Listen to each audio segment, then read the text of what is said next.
balik lagi bersama gua Niki di sini dan mungkin gua di sini nggak sendiri ya, ada teman gua. Coba perkenalan dulu nih. Halo guys, perkenalkan nama gua Permana Surya Syahputra, mahasiswa jurusan Ilmu Komunikasi di Universitas Islam Syekh Yusuf Tangerang. Lu ikut organisasi apa nih gitu kayak?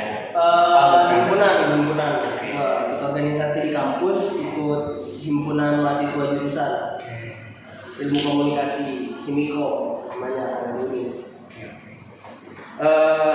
Mungkin di sini kita akan membahas tentang Sumpah Pemuda. Nah, biasanya kan kalau Sumpah Pemuda itu identik dengan sumpah ya. Iya. Sumpahnya pemuda zaman dulu gitu. Memperjuangkan Indonesia. Pertanyaan pertama itu menurut lu Sumpah Pemuda itu apa sih? Kalau menurut gua pribadi, Sumpah Pemuda itu tadi ya, sumpahnya para pemuda yang dahulu kala itu para pemuda pas Indonesia merdeka ya. Jadi mereka bersumpah untuk menjaga kesatuan dan persatuan bangsa. Jadinya di Indonesia.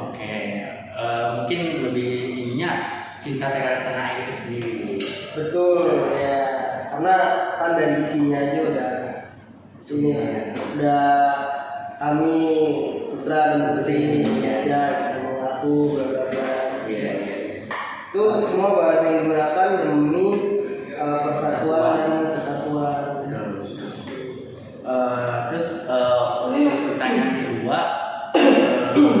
tanggal berapa sih biasanya Sumpah Pemuda itu diperingati?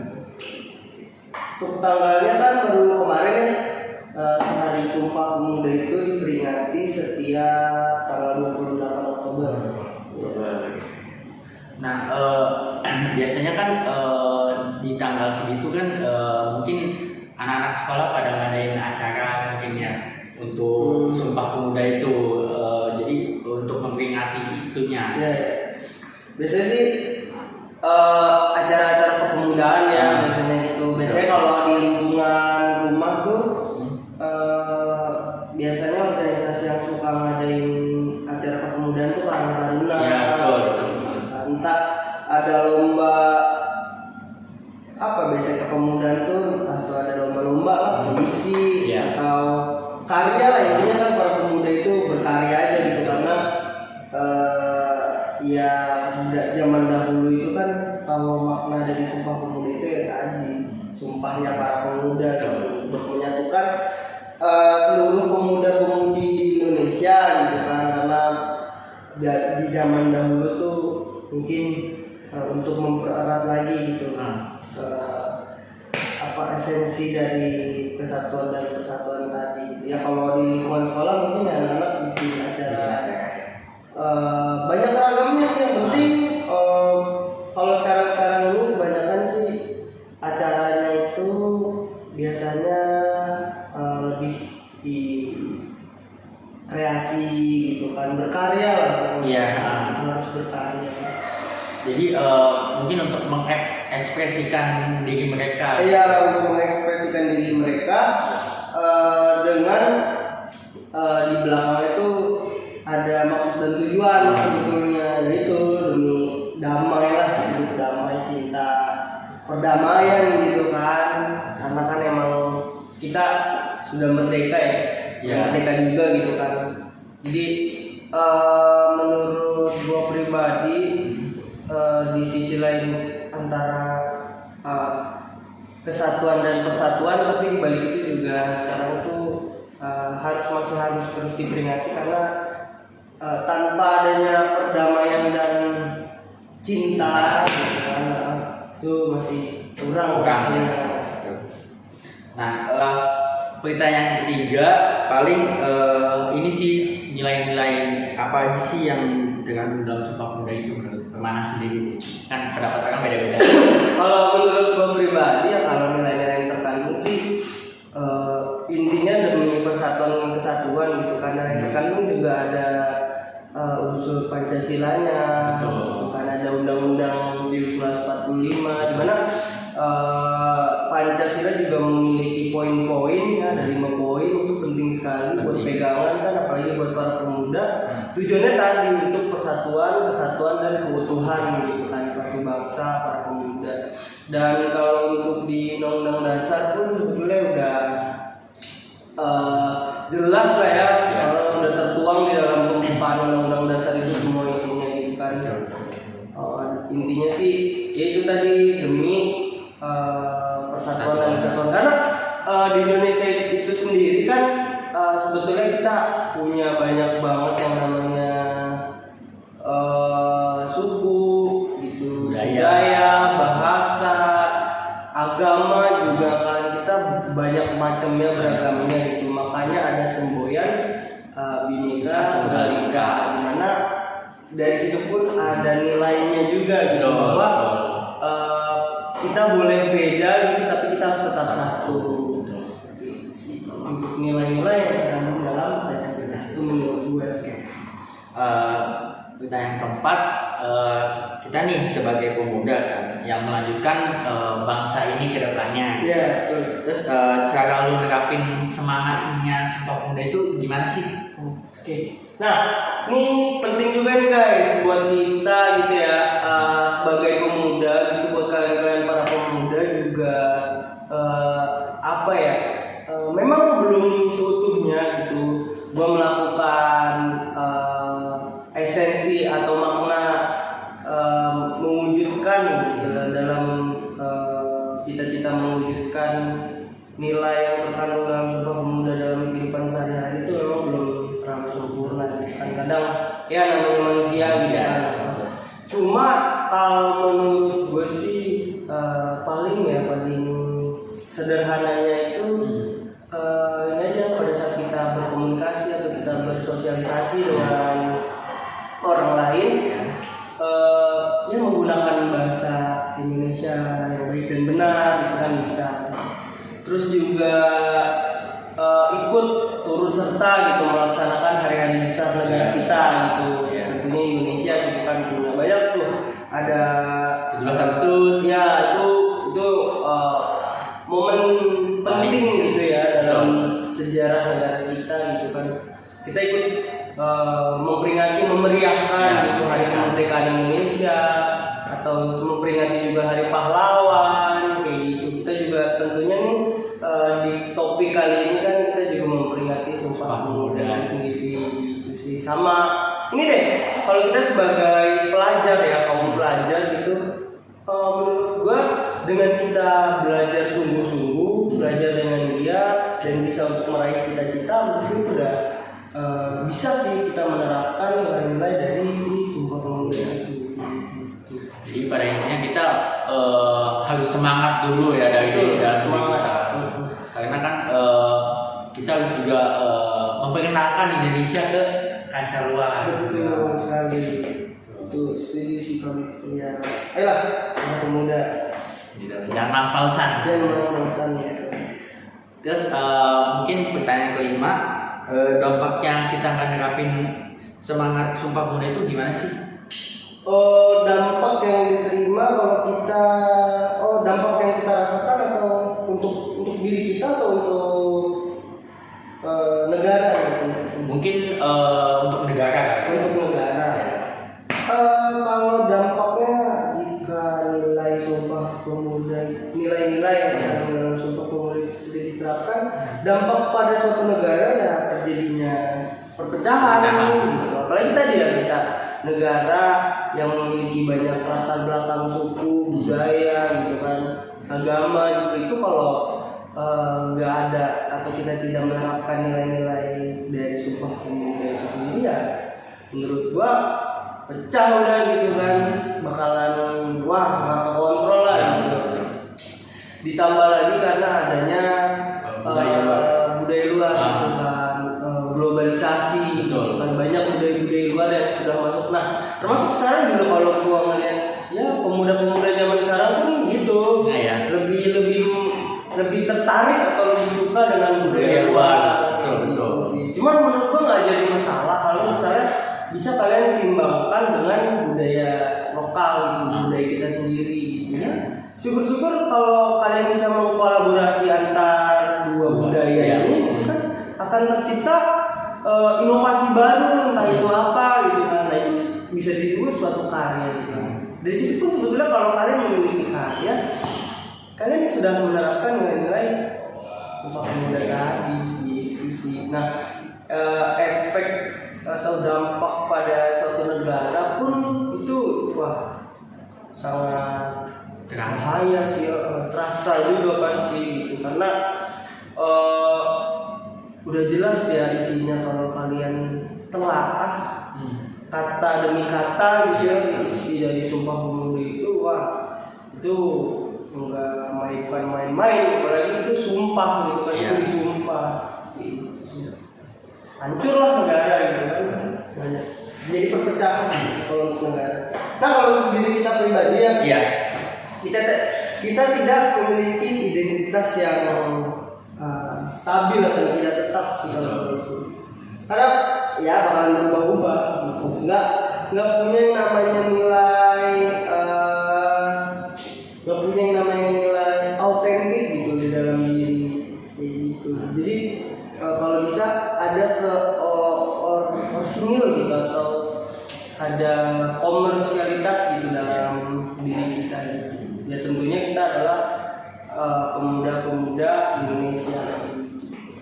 Paling kalau misalnya dari dampaknya mungkin dari anak muda kayak kita gini, mungkin kita nggak apa ya namanya, kita tuh nggak menghargai sejarahnya Indonesia dulu kan. Betul banget. Karena kan pernah dengar istilah kayak jas merah, jangan pernah lupakan sejarah. Lanjut untuk pertanyaan ke-6. Nah, menurut pandangan lu sendiri nih, anak-anak zaman sekarang itu kayak gimana sih? Menurut pandangan pribadi gua, anak zaman sekarang sih, kalau menurut gua apa ya, mereka tuh ini kayak nggak tahu juga ya menurut pandangan gua itu ya. Kayak gengsi itu bagi dia penting. Gengsi. Gak ngerti karena ada pengaruh dari globalisasi tadi atau enggak. Selagi pasti kita mengalami masa di mana bisa disebut modernisasi. Gak apa-apa kita menggunakan teknologi, gak apa-apa sebetulnya karena teknologi itu diciptakan dibuat pasti ada manfaatnya. Nah, cuma terkadang dari pribadi orangnya aja gitu ya tidak memanfaatkan teknologi itu dengan baik dan benar. Terus juga mereka mungkin terpengaruh gitu sama budaya-budaya luar gitu. Kayak gini misalnya kalau kita mindset ya sebetulnya mindset. Mengambil kata dari Sujiwo Tejo, beliau pernah berkata kita kalau melihat orang bule, misalnya orang asing pakai baju batik, di mana batik itu adalah karya atau seni baju berasal dari negara kita, dipakai sama orang asing atau sama orang bule, kita bangga. Iya betul banget sih. Nah, ternyata poinnya mindsetnya itu salah, mindset yang seperti itu gitu.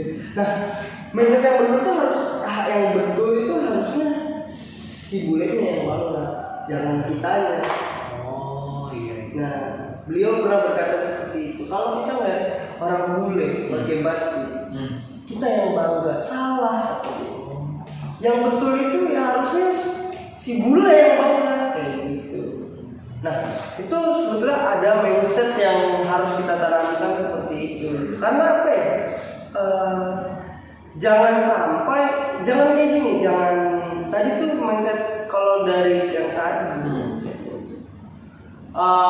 si kita tuh merasa wah pakai bule internasional gini. Tapi harusnya bulenya yang bangga sebab dia bisa menggunakan suatu karya seni baju gitu asal Indonesia itu dia harus bangga. Karena anehnya gini, kalau misalnya kalian para pemuda misalnya, ya kita lah, maksudnya realistis aja gitu, memakai pakaian brand. Nah, kalian pakai baju, jaket, kalian pakai barang-barang branded gitu yang bermerek. Iya.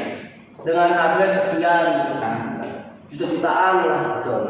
Yang bangga siapa? Apakah yang punya merek ini, yang punya brand ini yang bangga? Kan enggak, kalian yang bangga kan. Harusnya mindsetnya seperti itu. Yeah. Gitu, jangan sampai kalau misalnya tadi kan analoginya maksudnya antara batik dipakai sama bule, kita pakai barang lokal. Kalau kita barang lokal, barang branded gitu ya. Misalnya baju apa ya? Misalnya LV misalnya, kalau pakai Gucci gitu kan kita yang pakai, yang bangga siapa? Kalau kita pakai Gucci, pakai LV, yang bangga kita dong. Kita bangga, gue pakai LV, gue pakai Gucci. Betul. Yang bangga kan kita. Iya. Apa yang punya Gucci bangga dipakai sama lu? Enggak. Apa yang punya LV itu bangga? Kan enggak sebetulnya. Harusnya kayak gitu yang bule juga, jangan sampai bule pakai batik, kita yang bangga. Salah ya, sebulenya lah yang bangga gitu. Nah, terus juga anak muda zaman sekarang itulah soal mindset tadi gitu kan. Kenapa gue bilang lebih mementingkan gengsi tadi ya itu karena sebetulnya. Jadi sebetulnya gengsi boleh, tapi jangan sampai gengsi yang fanatik gitu. Terus kalau gengsi fanatik tuh nanti di dalamnya akan ada yang namanya kalian memaksakan. Memaksakan keadaan. Betul, gitu. Kalian tidak sesuai atau tidak keadaan sedang begini, tidak melihat situasi dan kondisi kalian itu seperti apa gitu. Ya selagi kalian sanggup ya, selagi kalian mampu ya gak ada masalah kok. Uang kalian, gitu kan, uang lu gitu kan, ya peduli setan aja gue mah, gitu kan, kayak buang-buang uang kayak gimana gitu ya. Maaf ngomong, cuma kan emang kita bicara soal realistis emang seperti itu kan. Selagi maksudnya kalian yang minta uang sama kita gitu kan, ya uang kalian terserah, cuman ya ada baiknya lah kita sesama sosial aja gitu. Memang harus ada yang ngetin gitu kan. Betul. Supaya kalian gak kebablasan juga. Ya walaupun bukan siapa-siapa ya semoga aja gitu kan bisa jadi benar nih, membuka wawasannya mereka. Karena ya gitu sih sekarang kayak gue kadang suka gimana ya kalau melihat orang yang dia punya lifestyle. Beda ya, kalau lifestyle itu kan gaya hidup dengan kebutuhan. Dia lebih mementingkan gaya hidup dia daripada apa yang dia butuhin. Kadang kan orang suka padahal nggak butuh tapi dia beli. Lifestyle. Nah, apalagi sangat disayangkan gitu kalau uangnya masih dari orang tua gitu ya, nggak nutup kemungkinan bahwa gua juga lu juga kan masih dapat gitu dari orang tua. Cuma kalau bisa sih ya gitu, memang ya selagi orang tua kita itu masih ada, ya kita harus bisa memanfaatkan hal itu untuk yang baik-baik. Nah, ini gini ya, kadang tuh ya mindset yang harus kalian pahami juga. Misalnya kalau ada orang bilang, ya mumpung orang tua masih ada, lu manfaatin lah. Itu salah sih. Nah, kan lu bilangnya salah, Iya. gue enggak. Menurut gue benar. Kenapa? Karena udah jelas manfaatin berarti ada manfaatnya. Kalau misalnya nggak ada manfaatnya nggak ada manfaatnya, itu berarti lu bukan memanfaatkan atau manfaatin orang tua, tapi lu morotin lah gitu, lu nguras dia. Karena kalau lu manfaatin, itu sesuatu yang harus ada manfaatnya buat diri kita. Kalau nggak ada manfaatnya, itu namanya bukan memanfaatkan. Maksudnya gimana? Kalau gue sih menurut gue dengan kata-kata selagi masih ada orang tua kita harus memanfaatkan. Ya memanfaatkan tuh maksudnya dalam arti selain kita masih bisa contoh misalnya kayak kita kuliah, manfaatnya ada nggak? Ada. Nah manfaatnya buat orang tua ada tapi nanti gitu kan. Kedepannya setelah kita gitu kalau gua gitu. Jangan tipe orang sendiri dimanfaatin apa sih? Sebenarnya gimana ya? Yang namanya manfaat gitu kan pasti ada manfaatnya kalau menurut gua gitu kan. Ada entah itu kedua belah pihak yang saling menguntungkan atau seperti apa, intinya harus ada kita di sini manfaatnya gitu. Kalau misalnya lu nggak bisa, karena kan kadang ada orang tuh untuk bisa menjadi hal baik paling menggunakan kata-kata memanfaatkan dengan baik kan gitu. Iya. Nah kalau gua lebih trust ke situ gitu. Memanfaatkan dengan baik gitu. Berarti kan dimana lu bisa memiliki tujuan, memiliki keinginan dengan memanfaatkan dan itu karena kan ada manfaatnya. Iya betul. Nggak salah sebenarnya. Yang penting lu jangan morotin orang tua lu gitu. Lu jangan tadi kan jatuhnya yang memaksakan tadi. Iya. Gitu. Jadi manfaatnya itu yang untuk kebutuhan kita, gitu. Bukan untuk gaya hidup tadi. Oh iya. Kalau yang gue lihat sih kayak gitu ya. Terus ya udah tercampur juga sama budaya-budaya barat, budaya-budaya luar gitu. Nah, tadi kan bentar. Ditambah lagi bukan barat dan luar juga sekarang masuk ke Korea. Oh iya. Mereka lebih bangga dengan nonton ya, idolanya tuh dengan nonton Korea kali. drakor mungkin terus Konsernya dia. Konsernya si boybandnya, girl bandnya gitu kan. Iya. Mereka mau beli tiket segitu mahal. Iya betul. Rela-relain ya untuk nabung demi konsernya mereka. Tapi kalau ada misalnya apa ya? Mungkin hari-hari kayak Ya dari Sumpah Pemuda ini ngadain acara apa gitu. mereka malah beli gitu. Nonton wayang aja ya.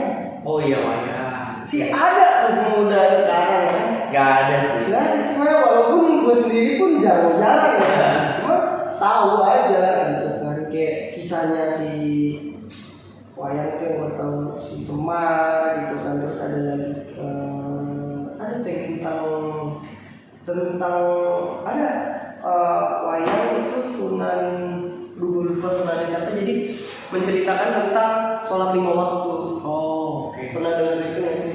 Jadi nama ada masing-masing wayang itu ada namanya, di mana memiliki arti itu dari 5 tadi gitu. Ada subuh, ada zuhur, asar, maghrib, isya. Tapi lupa itu namanya.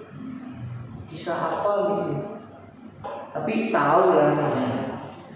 Seenggaknya tahu ininya dulu ya. Iya, kalau ingin di dalam ya tahu. Nah, mungkin pertanyaan terakhir ya.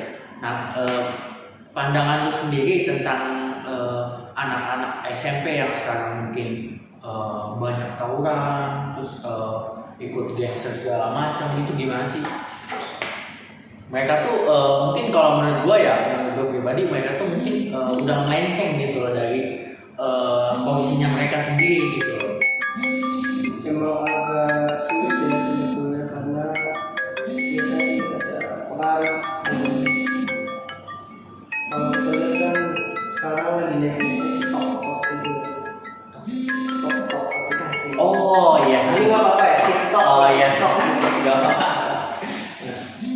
Itu kan susah ya kita buat nyari konten yang berisikan Edukasi. itu susah. Iya betul. Kalian harus terbiasa dulu dengan konten edukasi, baru nanti page kalian itu nanti akan diberikan oleh kayak kan namanya FYP. Ya. For your page gitu, dimana page kalian kalau mau konten tentang edukasi gitu, kalian harus tadi konsisten atau grafik apa ya? Kebiasaan kalian untuk scroll TikTok tuh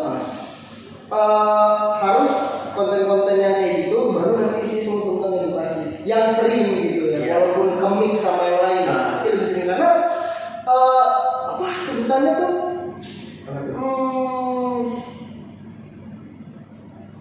diagram ya apa sih sebutannya? Jadi karena nanti sistemnya sendiri sih yang bakalan kayak gitu. Kalau misalnya kalian sering datang edukasi, pasti page kalian tuh kayak udah otomatis dikasih gitu nggak sih, karena kan bahasanya for your page kan, dikasih sama si TikToknya, ini loh konten-konten yang biasa kalian Iya. Nah itu sih salah satu pengaruhnya gitu. Anak SMP apalagi ya, tawuran ya itu mungkin kurangnya edukasi juga. Entah sebetulnya mereka sekolah kan, cuman ya mungkin sistem pendidikannya aja itu kurang ini, dan sebetulnya peran orang tua pun penting dalam pendidikan. Karena jujur ya, gua itu dari dulu nggak pernah sih yang namanya tawuran. Iya. Kalau berantem ya wajar lah kalau berantem pernah.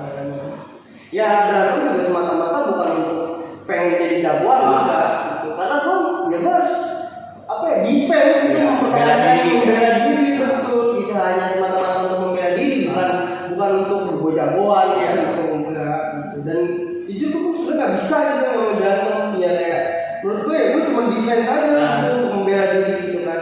Ya kalau misalnya gue nggak bisa membela diri, ya gimana sih yang mati di tangan orang gitu kan, seenggaknya itu sih yang gitu. Terus juga dari segi peran guru, peran orang tua, sistem pendidikan juga mungkin butuh lah yang namanya sosialisasi tentang tawuran gitu.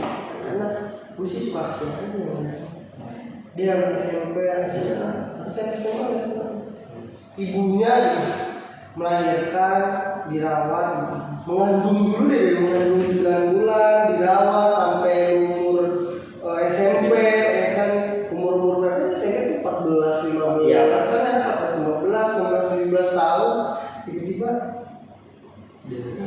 dengar ada tawuran terus meninggal gitu kan, kayak sakit gak sih hati orang tua lu gitu, maksudnya kayak udah ngebesarin lu, ngebiayain gitu. Gue pernah lihat ya biaya orang tua untuk memiliki satu orang anak ya, itu datanya itu gue lihat di Twitter.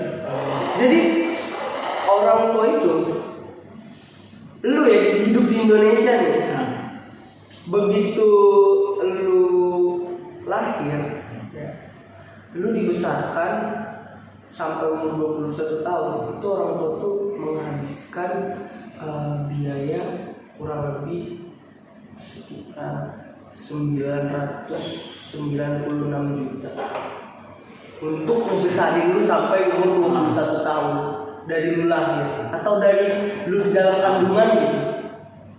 Itu lu bayangin ya, wah ya ini memang gak terasa, gak kayak berat gitu kan. Karena kan kebutuhan itu kebutuhan harian kan? Kayak mulai dari beli susunya, gitu, popok apa semua segala macam gitu tuh kalau dikalkulasi rata-rata kalau nggak salah ya nilainya tuh segitu sampai lu umur 21 tahun orang tua lu biayain. Berarti kalau kurang lebih ya kalau lu kuliah kan masih biayain itu sama orang tua. Betul. Itu ya sekitar segitu. Tapi itu untuk notabene bukan kita di sini bukan bicara soal valid atau enggak validnya ya, karena setiap orang tua memiliki latar belakang perekonomian yang berbeda-beda. Tapi rata-rata kalau gue sebut aja nih misalnya itu adalah data yang bisa disebut rata-rata segitu. Jadi ya kalau orang punya sih mungkin lebih ya dari itu ya kan. Tapi kalau misalnya kita kalau misalnya dipukul rata, kita ambil aja lah orang tua yang berada di bawah rata-rata gitu, ibaratnya gitu. Itu ya segitu. Lu bayangin maksudnya belum itu baru dari segi material. Iya. Belum dari yang namanya orang tua kan punya namanya kasih sayang, punya namanya cinta, ya kan? Ya kalau misalnya kita bicara soal pacaran kan ada tuh namanya apa yang touch tuh? Physical touch ya. atau apa sih? Yang kayak gimana tuh?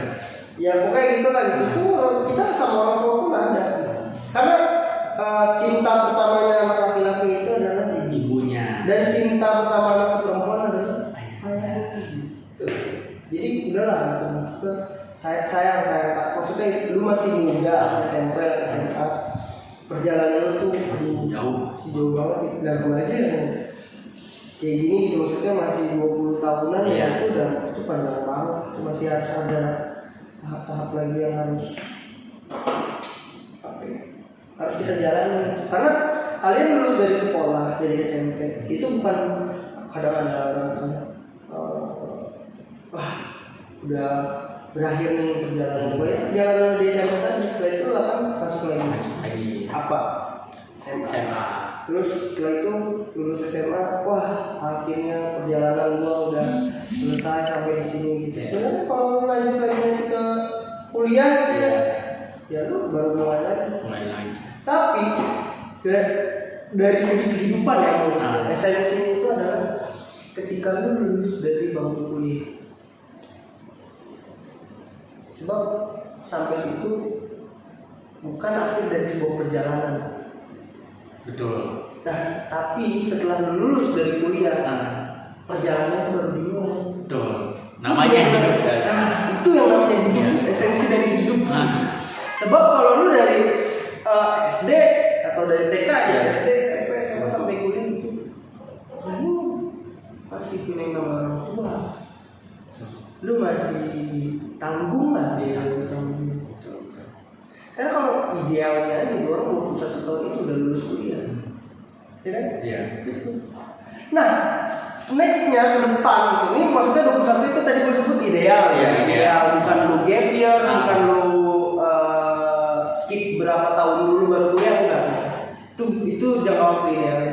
Lu lulus di kuliah tuh ya kalau lu terus nih TK, SD, SMP dan lu naik terus gitu, nggak pernah tinggal kelas, itu kemudian lu 21 tahun itu udah